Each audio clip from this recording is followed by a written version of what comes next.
Welcome to another episode of Dirt Nap City. I am actually not in Texas today. I'm in upstate New York, but Alex is in Texas. Alex, what's going on in Texas? Hey, buddy, it's hot as hell here. Is it? Yeah, I saw a sign, El Arroyo, the famous sign at the Mexican food place. It said, to all you newcomers to Texas, this is just the oven preheating. Seriously. Today's subject of Dirt Nap City, and for those of you that don't know, Alex does not know who I have selected because I selected today's subject. It is an interesting dead person, and this person is in your favorite century. This is a 20th century person. Nice. I tend to go for the really old people sometimes, so I figured I'd modernize this a little bit, go for something a little bit less arcane, and let you be a little bit more into it, because this person, I think, is somebody you're going to really like and somebody that you'll have a lot of opinions about, I believe. Do you think it's somebody I already do like? I think it's somebody you would actually have picked. So I tried to get there first. So man, I'm excited. All right. So I'll give you the first hint, and it's always the one that is a little bit not useful. But this person was born in 1944 in England and was actually born in a train station that was being used as a bomb shelter. Richard Dawson. Richard Dawson, huh? Interesting. Was he born in England? Yeah, he was. Now, he was the host of a game show, right? Family Feud, yeah. No, it wasn't Richard Dawson, but this person moved to the U.S. at age 5 with parents and one sister. They actually weren't English people. They were actually German, and they were escaping from Nazi Germany in, I guess that would have been 1949, coming over to the U.S. after escaping to England first from Germany and then to the U.S. And his parents were both German, Jews, moved to New York, and they kind of escaped from the Holocaust and all that. But unfortunately, his grandparents actually were killed in the Holocaust. And there's a little story about him coming to the U.S. When they were on the boat. They were actually passing the Statue of Liberty. And as they passed, everybody was looking. And remember, this person was only 5 years old. He was only 5 years old. And he looked out and said, everybody was looking off the deck of the boat in awe at the Statue of Liberty. And he looked out to his mother and said, what does that statue mean? And his mother said in German, Ein Tag alles, which means one day everything. He grew up in New York and was a big fan of the Yankees. He was also a big fan of Senator Kennedy, and that's how he worked to get into politics initially, but eventually left politics to go into television. What year did he die? 2023. Oh, geez. New resident. He's just kind of moving in and figuring out Dirt Nap City at this point, meeting all the other folks. Wow. Man, politician. He was a politician turned TV anchor turned talk show host. Oh, wow. How can I not get this? I'm really questioning this myself. No, I especially since it's a recent resident. Do you have any other clues for me? Well, he was the mayor of Cincinnati at one point. Oh, yeah. There you go. Jerry Springer. Yes. I forgot he just passed away. Yeah. Oh, well, we're going to make you remember, because as you say, the first time you die is the first one, but you really die when nobody talks about you or remembers you. So, I have a feeling that people aren't going to be talking about him as long as we might have thought 10 years ago. Well, that's part of why I put him on the show. I'm hoping to bolster his image a little bit. You're hoping to get his Google trend up? Well, I'm hoping it's high already so that this show gets a lot of views or listens, downloads. Jerry Springer. I did not know he was born in England, but wow. Yeah, interesting. Born in England. Yeah. His parents had escaped from the Holocaust into England. Wow. And I think I actually have the VHS tape of Jerry Springer Gone Wild, or Yes, Gone Wild, or one of those. Well, funny enough, I actually, in preparation for this show, because I'm all about that prep, I downloaded, or actually didn't download. I viewed the movie called Ringmaster, which is the movie of him about. It's a fictionalized version of him, and I only got through about 15 minutes of it. It was pretty terrible. pretty bad. Yeah. Yeah. It wasn't a But documentary then. It wasn't. no, it was a fictionalized version about people who go on his show, and this host, and his name wasn't even Jerry Springer in the show. It was Jerry something else, but they still chanted Jerry, Jerry. That's so that was going to be my last clue. I was going to go Alex, Alex, Alex. No, the mayor of Cincinnati had me. You had me at that one. So his family was German, but again, he was born in England. His father owned a shoe store in New York when they got here, and his mother was a bank clerk. Was a big fan of John Kennedy. That kind of piqued his interest in politics.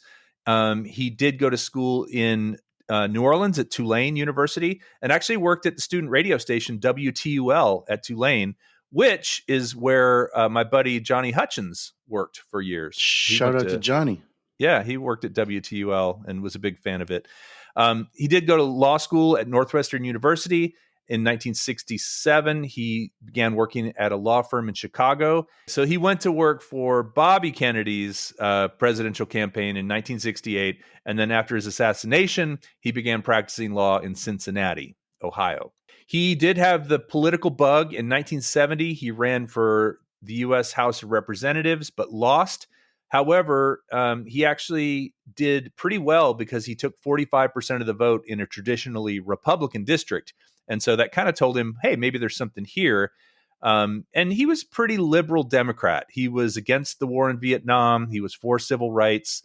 Having grown up as sort of with parents who had to flee the country, he was very much about people's rights and not to judge people and to accept people for who they were, et cetera. Believe it or not, later in life, right?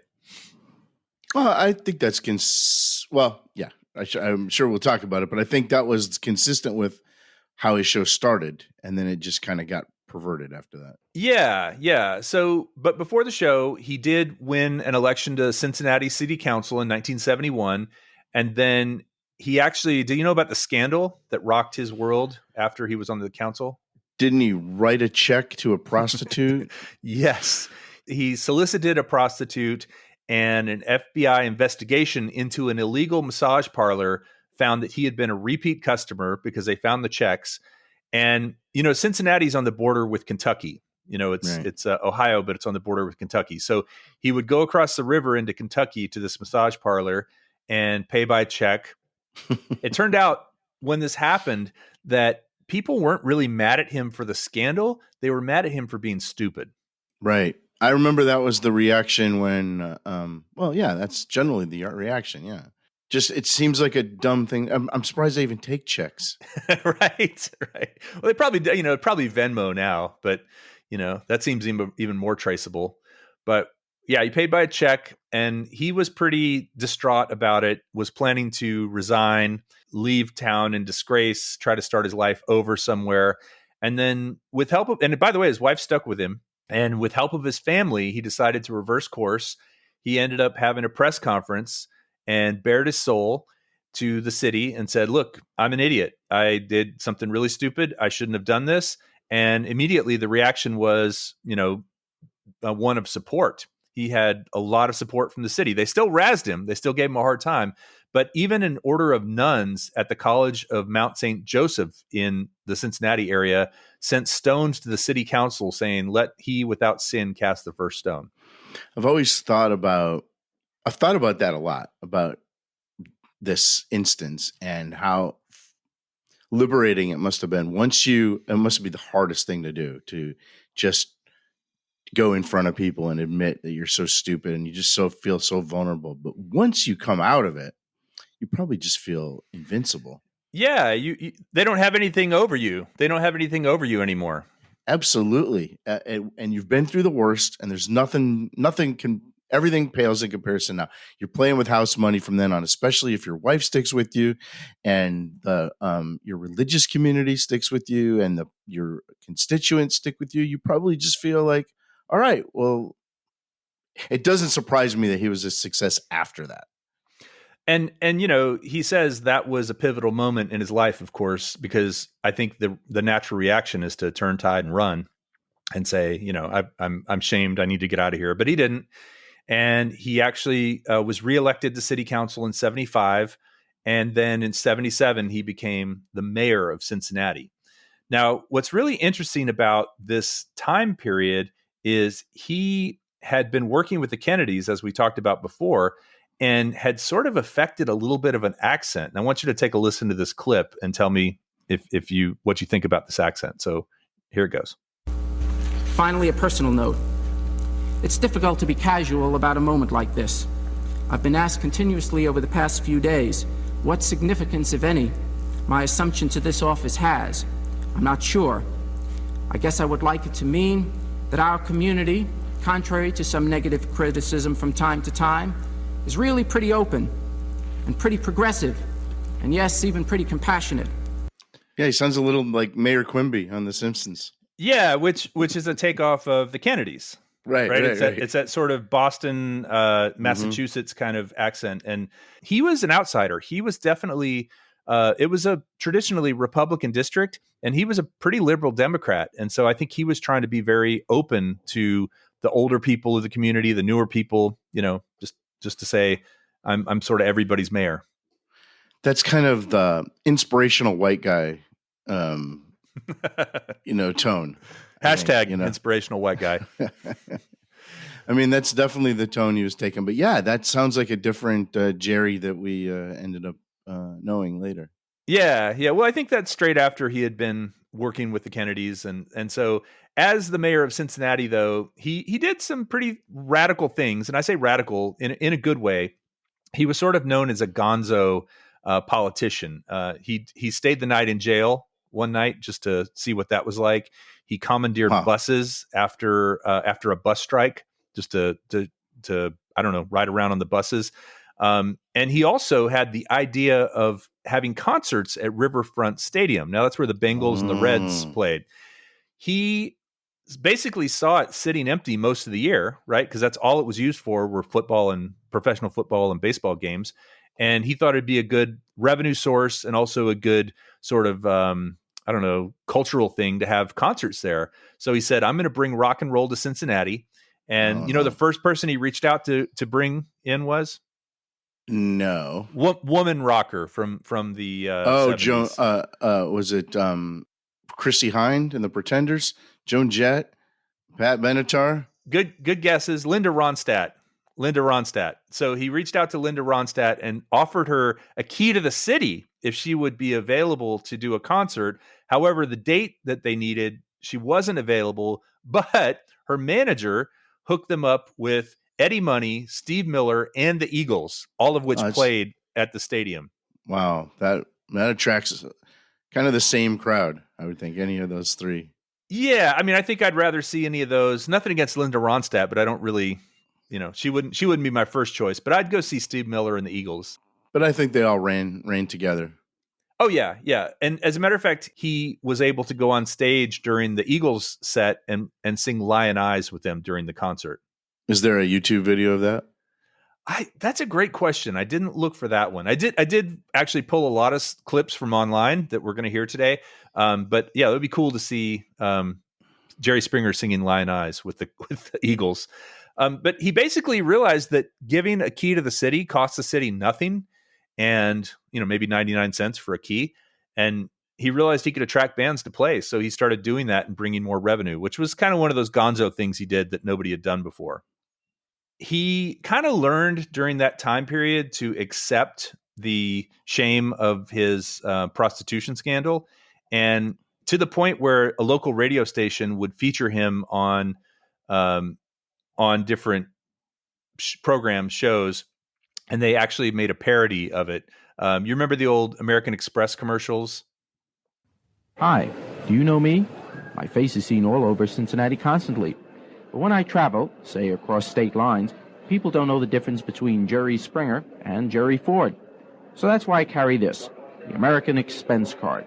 It's the card that's good at thousands of clubs and motels across the river. I can even get instant, hassle-free check approval. For quick, enjoyable entertainment, it can't be beat. Just like me. Wow. You remember those commercials? I do, but man, he's really leaning into the scandal, isn't he? Yeah. I was just going to say, that's very of today, I feel like. The shameless part of to people today. I think he was ahead of his time. Well, I think you said it really well, is that he leaned into it because he felt empowered, right? Once he had said it, he's like, okay, everybody knows I'm going to milk this, and I think he was also goaded a little bit by the radio station. Apparently there was a disc jockey in Cincinnati that would razz him a bit, but have him on as a guest too, sort of a Howard Stern type person, I think. The problem is that only people in Cincinnati know about you and your scandal. In order to capitalize on that, you have to kind of take it wider. So everywhere you go, you're having to remind people about it. Funny thing you say about that is he decided in 1981, he decided to run for governor, seeking the Democratic nomination for the 82 gubernatorial election.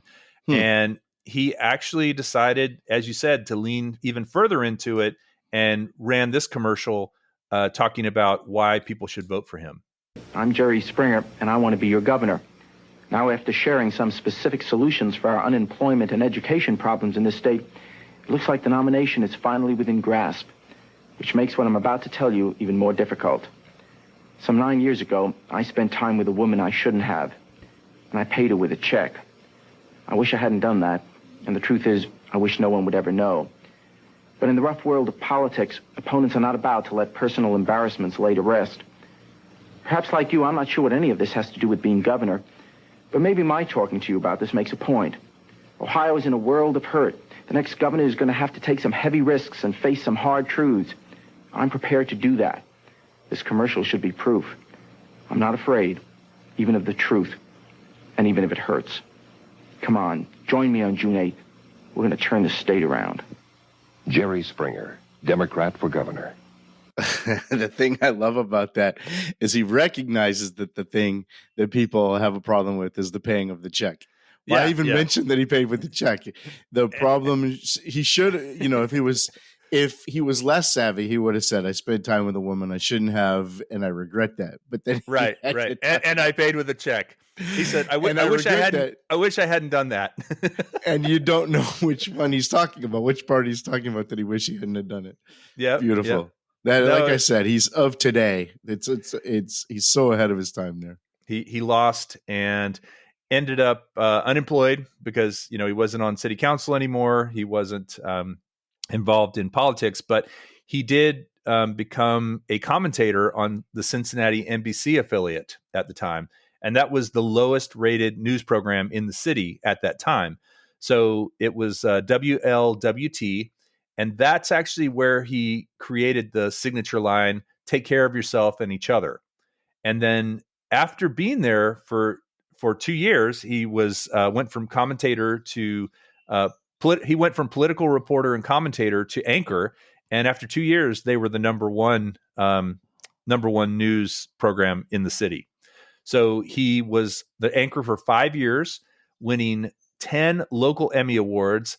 And he was allowed to give a commentary called The Final Thought at the end of every news program, which is a little bit unusual that the anchor would get to go on and give a commentary.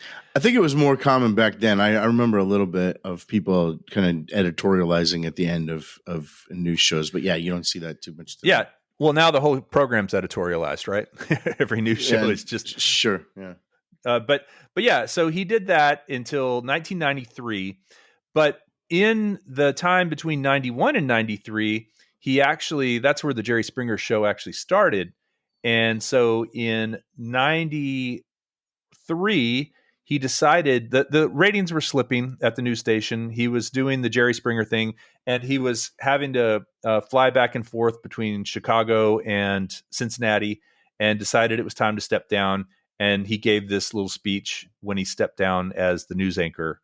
You should know this isn't the first time I thought about leaving. I thought about it some 20 years ago when a check that would soon become part of Cincinnati folklore made me see life from the bottom. To be honest, a thought about ending it all crossed my mind. But a more reasonable alternative seemed to be, hey, how about just leaving town, running away, starting life over someplace else? And then I think it was a night or two later, Al Shuttlecotty, the man who defined local television news for a generation of us, ran what he called his spotlight report entitled, Who Was Jerry Springer? You see, in political terms as well as human, here in Cincinnati, I was dead. But then, in probably the luckiest decision I ever made, I decided, no, I'm staying put.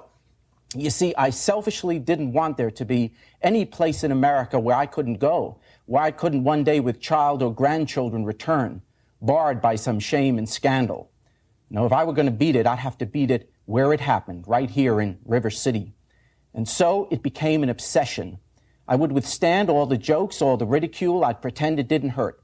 And I would give every ounce of my being to Cincinnati. Why, in time, I was thinking, you'd have to like me.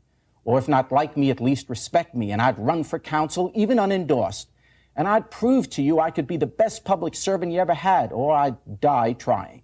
Be it as a mayor, an anchor, or a commentator, whatever it took, I was determined to have you know that I was more than a check and a hooker on a one-night stand.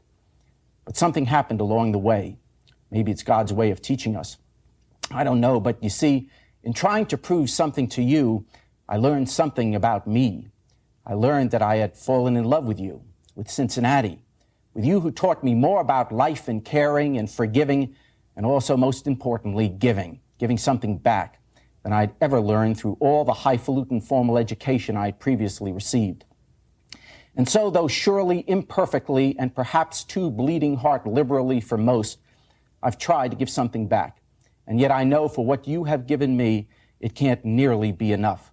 For giving me a chance to come back, to have the most glorious occupations anyone could ever hope for, to share 25 years of your time, the last 10 in your home spouting off my thoughts and passions, while having the good fortune of working with the likes of Norma, a friend, a confidant, a force that kept the anchor desk steady while I drifted on the edges, and Pat, a true friend who always kept my head from getting too big, and Greg, who's hustled me once too often in golf, and all the other wonderful folks here, to borrow from Nick Clooney, those you see and those you don't.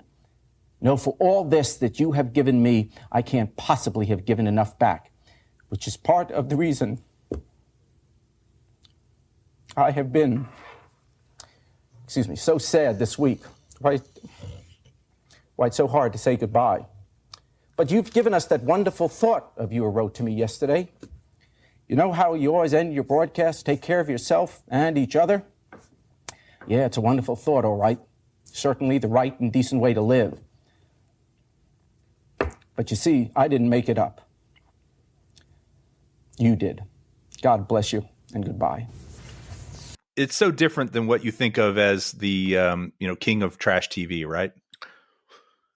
Yeah, but it is consistent with like his little final thoughts that he would have at the end of every show. It was like he would kind of wrap up what you just saw, and it was almost like, oh, wait.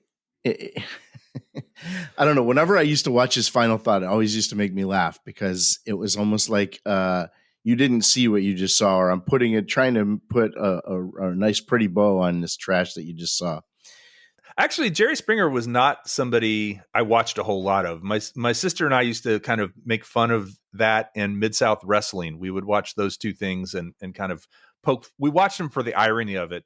But yeah, and that brings me to my second thing that actually really floors me. You know, sometimes when you think about the past, it's not in proper chronological order.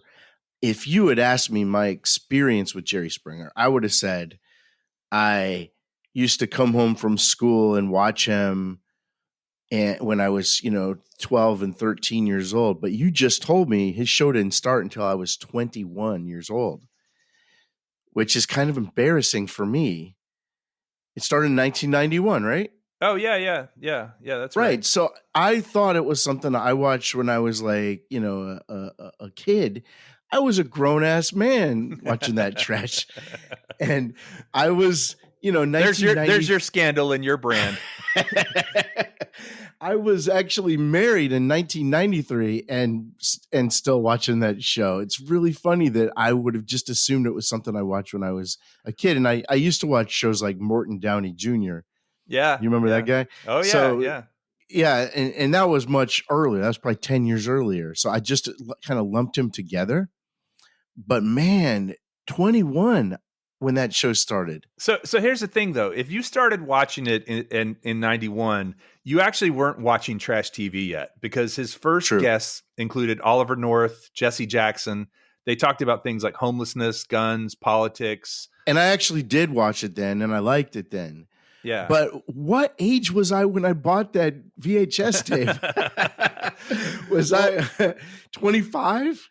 So in 94, good Lord. 94 is when they flipped the script. And basically they had this euphemism called targeting the youth market. And they decided to target the youth market. And the show, he got a new producer because the show wasn't rating very well, initially. I was watching it. Well, and think about it. I think that's around the time when he came on is around the time when Phil Donahue retired. So I think they were looking for somebody to replace Donahue. And I feel like, I don't know this for a fact, but I feel like Donahue's content got trashier as he went on. Do you think that's fair? I don't know. I used to watch. Yeah, probably because Oprah's did the opposite. Remember that? So Oprah started as more sensational and got more serious. In fact, there was, jokes and memes of the day about you saw that on Oprah, meaning it was kind of trashy. But it flipped the opposite way. Maybe they were taking the mantle from Oprah when she cleaned up her act. A lot of this research I did was through OK Magazine. Two things happened. I think that's a German magazine. OK is? Yeah, I think so. Two things happened. One, I heard a podcast on This American Life. They had a sort of a throwback to something they had done with Jerry Springer 20 years before. They kind of revamped that episode right after he died. And then number two, I saw that OK Magazine in the airport and bought it. And I was like, okay, I got to do Jerry Springer. But there's some pictures in there of him.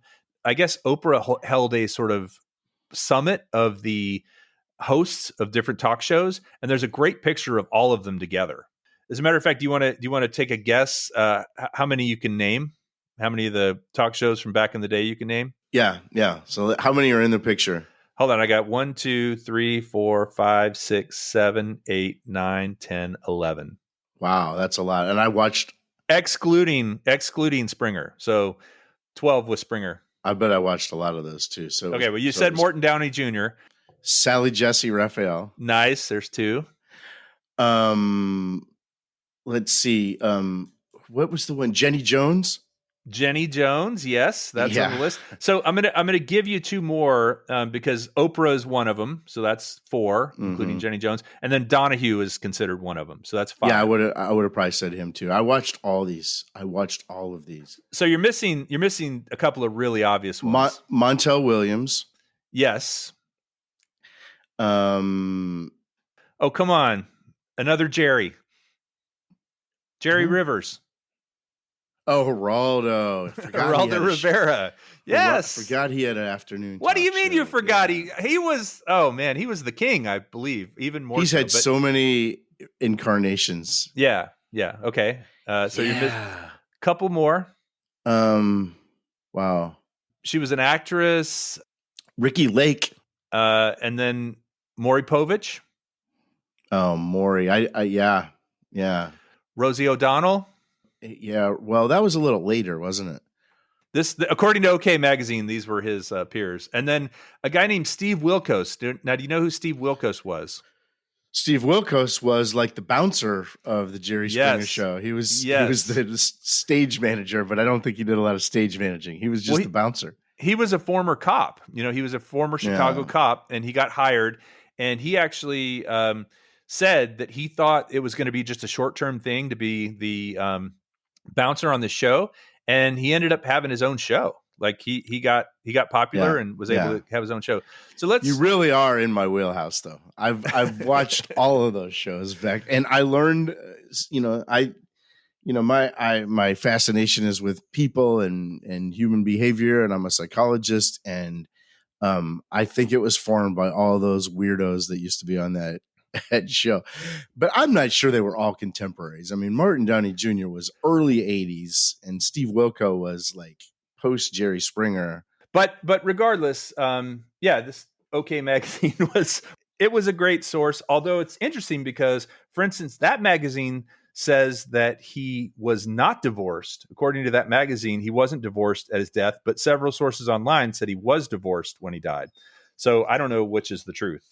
But let's get back. We'll get back to the main part of the show. I want to just get us in the vibe here.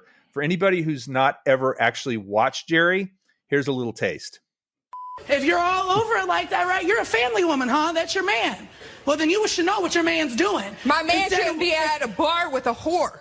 I wasn't at the bar. I was at my house. He just Your said man he got came to the ready. bar.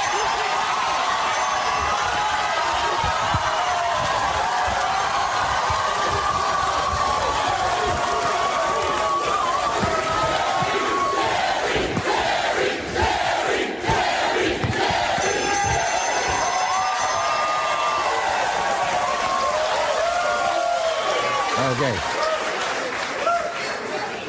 So you're not thinking of any relationship here? No, she's just a friend. And you're not thinking of any relationship? I mean, we've only had sex one time, but I'd do it again.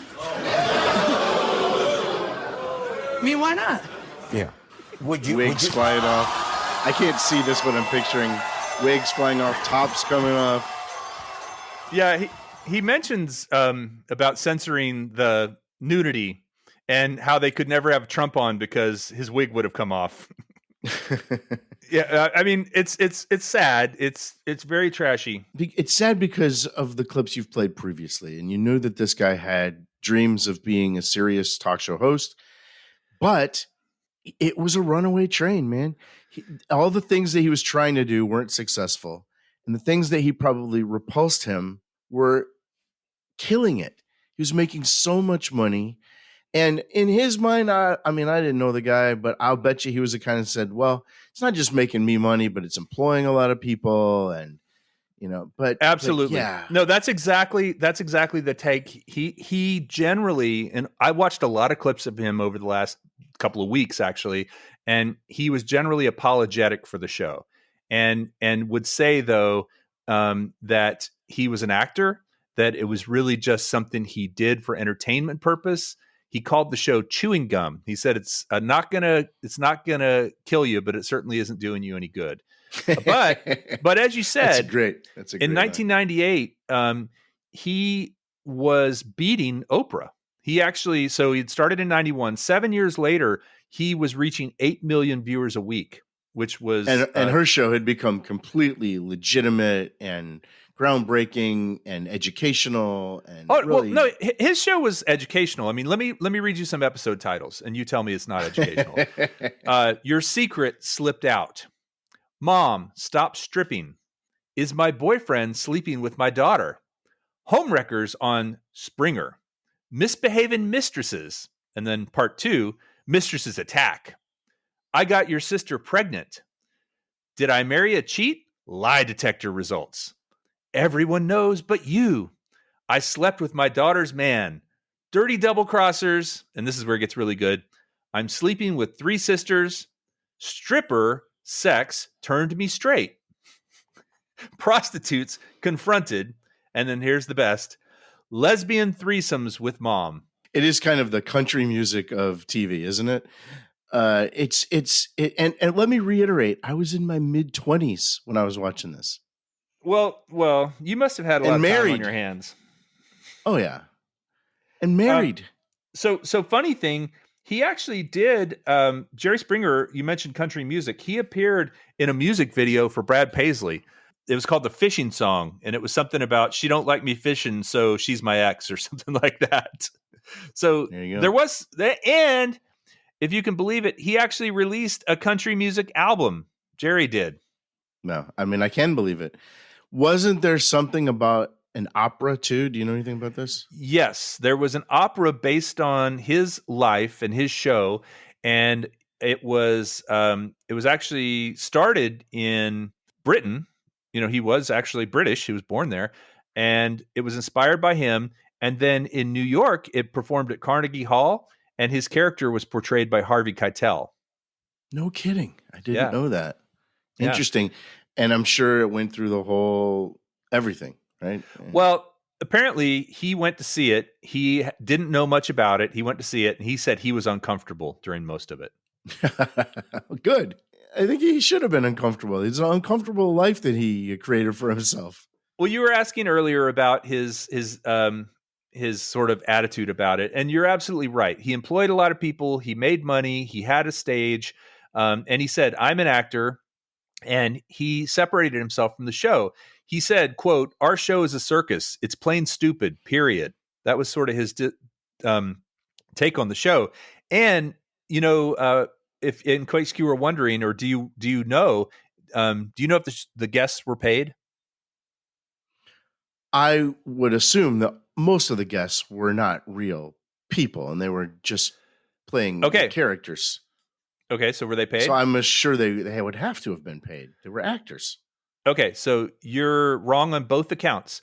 According to Jerry, and according to several sources, he said 90% of the show was absolutely true. There were some people who would come on the show and make up stories, but most didn't.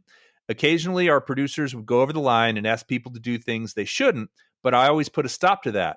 I want the show to be honest because that's the only way it works. And the guests were not paid. And here's the really interesting thing is Jerry actually had no idea what the episodes were going to be about. So he just had a cue card with the names of the people and some basic facts, but he didn't know the story until, just like this show, right? He came on, he didn't know what was going on, and he tried to position himself as an audience member. Basically, he was in the audience just like everybody else. It was a runaway train, man. And I think he's deluding himself when he says, I was just an actor. He wasn't playing a character. It wasn't like when the Colbert Report was obviously like a satire character that nobody could be like. He was a ringmaster. Yeah. The movie you said. He was a ringmaster of a circus that was completely out of control, where the animals were eating the trapeze artists, and he was just sat back and watched. Well, there's two funny things about what you just said. Number one, Ringmaster. That was not only the name of that really bad movie that I watched or started to watch. That was also the name he gave his autobiography. So he wrote an autobiography and he named it Ringmaster. And it came out the same year as that movie.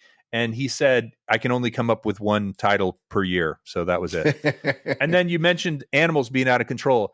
You want to know what his most, according to OK Magazine, his most controversial episode was? It had to do with animals. No. It was called I Married a Horse. And it was, let me find it here. It was about a man named Mark, doesn't have his last name, who basically legally married a horse. And the way the show started, they actually had to have a disclaimer to say that bestiality was illegal. A disclaimer, like at the beginning of the show? Yeah. Did he walk away or was the show canceled? So the show, that's a great question. I actually don't know the answer to that. So it seems like he would have walked away and had a big speech about it. He did say eventually that anyone could do the show. He said all you had to know was three things. You had to say, you did what? And then come on out and we'll be right back. Those were his three lines. He said if anybody could say those three lines, anybody could do it. Yes, and then he would wrap it up with that stupid final thought where he would try to like wax poetical about what we just saw. Crazy. Well, so after the show ended in 2018, he actually had a short run as a show called Judge Jerry, which was an arbitration-based reality court show where they actually would take small claims court cases and run them on the show. And that lasted for 2 or 3 seasons. Steve Harvey does that now. Yeah, I think there's a formula for this, honestly. Yeah. Then why aren't we in this? Well, this is step one. The Dirt Nap City is step one. Step one apparently is paying a check for a hooker. So I feel like that was the beginning of all. You haven't done that yet? My goodness. I feel like that's if that hadn't happened, none of this other stuff could have happened because it got him into that lane. Yeah. He decided if I'm going to own the trashiness, I'm going to own it. If I'm going to be in the trashy side, I'm going to own the trashy side. Amazing. So other stuff that he did, he covered the U.S. presidential election for Good Morning Britain in 2016. He appeared in an episode of Married with Children. And this is interesting. He was the host of a talk show on Married with Children, he played the host of a talk show called The Masculine Feminist, in which he advocated for women getting to participate in men's bowling night. I think I remember that.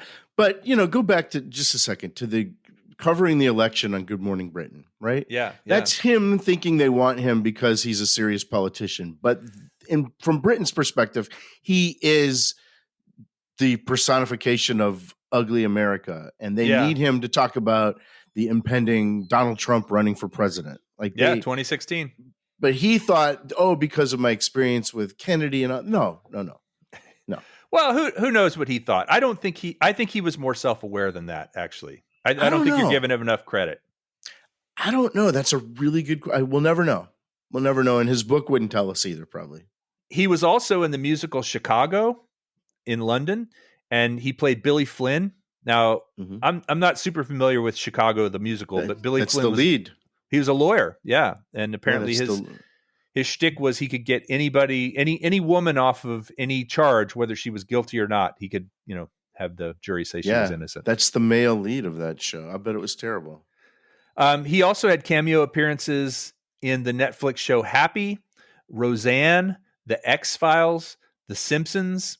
And by the way, in The Simpsons, it was a treehouse of horrors. And I thought this was pretty funny. The episode itself was called Starship Poopers. Do you remember that? I don't remember that, but I need to watch that one. He was on the Wayans Brothers show. He was on Sabrina, the Teenage Witch. He was on Space Ghost Coast to Coast. And then, do you remember this? I'd forgotten about this, but I actually watched it, and it was really good. He was in Austin Powers, The Spy Who Shagged Me, and he played himself. And do you remember Dr. Evil and his son Scott are on together? Right. I watched that, and that was so funny. That was actually I had forgotten that. Yeah. Who played Scott Evil? Seth Green. 2006, he actually was on Dancing with the Stars, and he went further than he thought he would. I think he made it for like 7 competitions or 7 weeks before he was eliminated. But the reason he did it was because he didn't know how to dance, and he actually turned it down at first. But his daughter, Katie, was getting married in 2006, and he wanted to dance at her wedding. So he thought it'd be good training for that.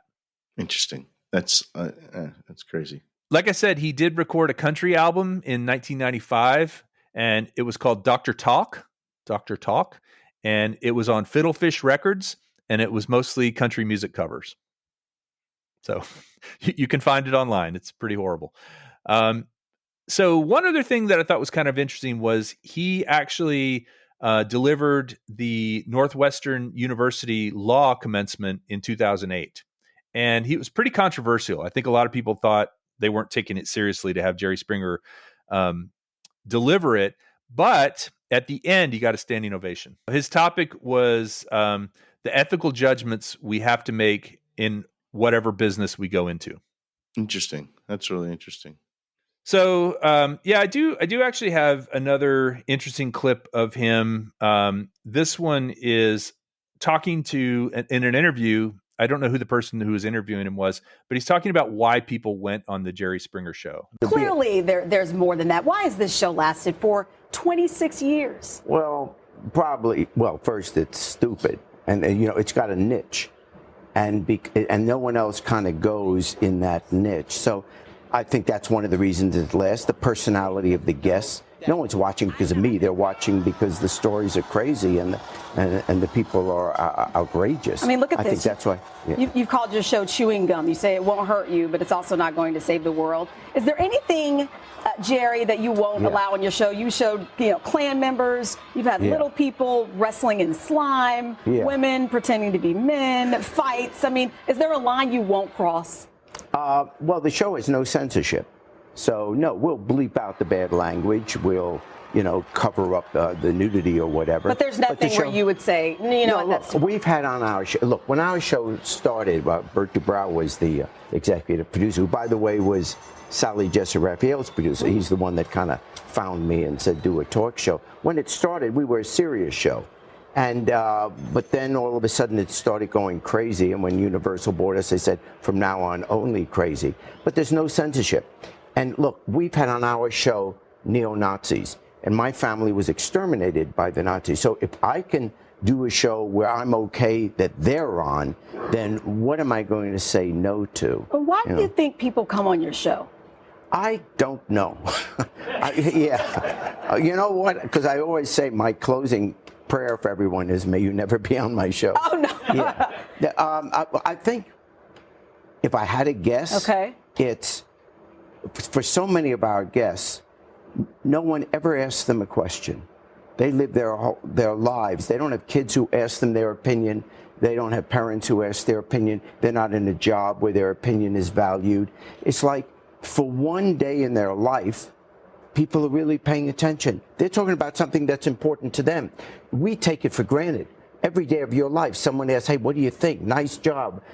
So many of these people, no, they don't come on to be famous. But it they don't seems even to use me, their names. Jerry, they come out and sometimes you can't even get a word out before somebody's knocking you in the head with a chair. I mean, I'm no expert, but it doesn't seem like that's the way to solve a problem. Well, no, I always, I'm not allowed to know what the show's about. Okay. They hand me a card with just the names of the guests, and I'm supposed to ask questions that you would ask sitting at home and then make jokes. That's all. But I'm never allowed to know the subject matter. But when they come on, they're not coming on to be famous. I mean, they don't even use their real names in most cases. And they wear disguises, though the wigs do come off, which, by the way, is why we don't have Trump. He won't come on because he doesn't want his hair pulled. Oh, my goodness. Sorry.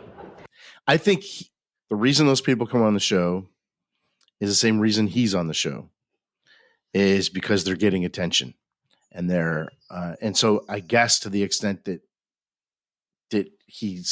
I don't think it's anything like people are caring about these people, but I think it is the attention aspect of it. And they get to be, I mean, it's like being in a wrestling ring or something. People are chanting, and it's just, why not?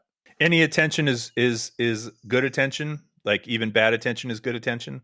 I personally don't subscribe to that, but I would think that somebody who goes on the show called I Married a Horse is not a lot different than somebody who writes a check to a prostitute and realizes that the whole world loves them for it. You know? Well, I do think that he really compartmentalized his life. I think that was the key to how he did it was, I'm not a bad person. As a matter of fact, he actually had a lot of interest in politics. He wanted to get back into politics. He just felt like by the time the show had run its course, he thought he was too old.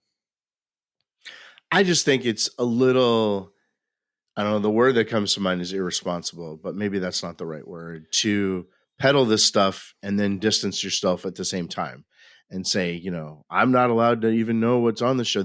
My people just put this thing together. The next thing you know, wigs are coming off and tops are flying off and people are chanting my name. It's a little disingenuous. And, we usually end this show talking about legacy. And in this case, the legacy, like, is it a legacy or a consequence? Like things changed, right? Like it's an icon of infamy is what the headline of that magazine says. I mean, once you start pushing those boundaries, they never come back. Right. And so Jerry Springer begets, this and that. And next thing you know, you end up with where we're at now. I tried to find a modern afternoon talk show host, like somebody who's doing the same thing they were doing, all the people we mentioned earlier, all his contemporaries at that time.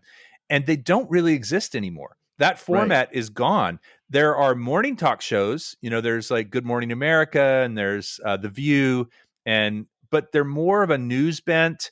But the single person afternoon talk show, there's not a lot.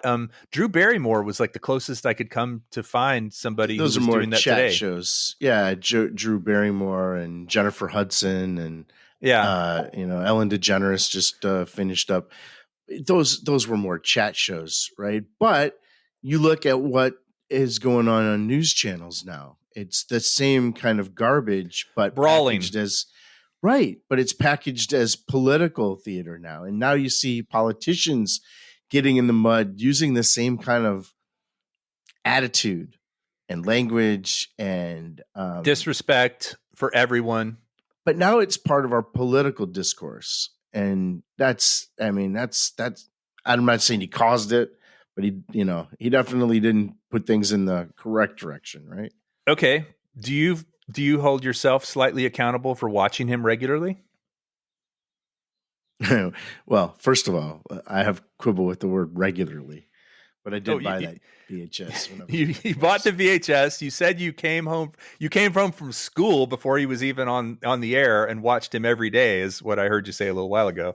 5 years after I graduated high school. I don't know. I mean, this is where I pull a Jerry Springer and say that I was not part of it. I wasn't part of that. I was just observing it. Yeah, I guess we're all to blame for that, But you were part of the Nielsen ratings, or part of the statistics that allowed him to have advertisers and allowed him to make money and continue. You were part of the success of that show by turning it on and watching it, I suppose. But because there had never been anything like it before, so I would not be interested in anything like that now, right? Because it was unique. That was what you liked about it. It's just the first time you'd seen anything like that, and we're all drawn to like novelty, probably, right? Do you feel like it was after one of those a while? things? Those shows are all the same, though. They are. They're very formulaic. I don't understand people that watch Maury Povich every day, because it's the same show every day. Yeah, and so that I'd get a little weary of that, probably. And those shows do all kind of run together. It's not like I watched a lot of them, but I tell you the truth, I probably watched him more when he was like serious. Well, so he did at the end of his life, as I said, he was married to Mickey Velton from 1973. And again, some sources said they divorced in 94. Others said they were still married when he died. Not sure. He has a daughter named Katie. She was born in 76. And she had some physical problems. She was born without nasal passages and had to have surgery at birth. She was blind and deaf in one ear. Had a lot of physical issues, but she ended up becoming a teacher, getting married, having a son. And she said, "My father taught me that if you give your kids wings, they will fly." I go back to what I was saying before about he was a ringmaster and he was a conductor of a runaway train. I don't think he set out to do any of this, and I think he felt the need to kind of always talk about how he was embarrassed by it and didn't want to own anything of it. But that was the life he carved for himself. So thanks, Jerry, for screwing up the country. I don't know if we should put that much blame on him, but I do feel like there's kind of a before and after of his show. Maybe I'm giving it too much. Would you have wanted to let your son watch Jerry Springer? Let's say Jerry Springer was still on the air, still alive and still on the air, and your son came home from school and turned it on TV. What would your reaction be? I'd probably sit down and watch it with him. Well, so there's a great little last audio clip I want to play here. It's kind of prophetic from his podcast, and this was recorded maybe 2 years ago. So take a listen. I'd like to take this opportunity to frankly apologize for everything I've ever done in television. I am so sorry. I have ruined the culture. And, I just hope hell isn't that hot. I burn real easy. I'm very light complected. I hope you all pray for me, because if I get to heaven, you're all going. Think about it. You're all going. So take care of yourself and each other, and may you never, ever be on my show. I like it. That's great. That's great. Well, Alex, I hope you enjoyed this episode of Dirt Nap City with one of its newest residents. And I hope everybody in Dirt Nap City is sort of welcoming Jerry down there and he's settling in. Yeah, I think he's looking for, he's probably trying to give advice. He's probably making long speeches. He's probably trying to find some hope in all the different. He's probably checking on Evel Knievel. That's for sure. Those two guys are kindred spirits.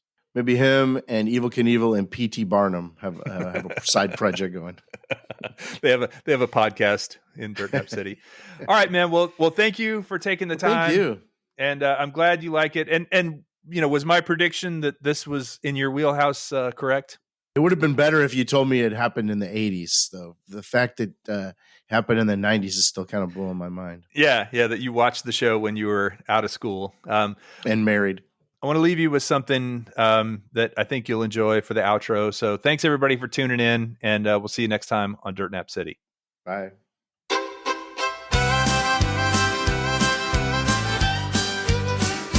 You say things aren't going well, you're halfway to hell, you lost everything that counts. Gone is your spouse, and maybe the house, all you haven't lost are pounds. The kids are bawling, creditors calling, when did life become this curse? The car won't run, your days seem done, could things ever get any worse?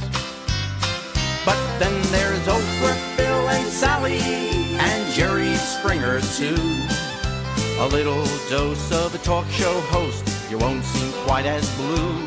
'Cause if that's the world or part of it, where madams are sometimes sirs, you'll quit complaining, things could be worse, those calamities could be yours.